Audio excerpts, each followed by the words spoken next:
So guys, let's say that I close this tab right now.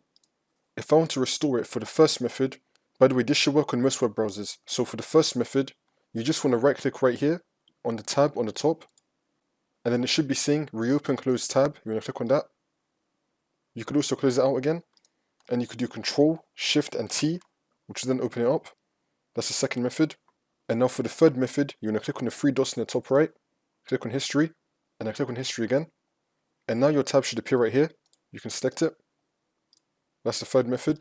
And just for a little bonus thing that you can do if you want to, let's say I have my website right here, and then I accidentally close out of Chrome, and I open it back up again. The website will disappear.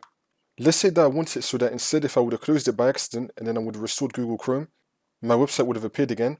To do that, you're going to click on the three dots in the top right, and then click on Settings. Now on the left side, you're going to click on Startup, and then select Continue where you left off. So now, if I close out of this, open it back up again, the website should appear again.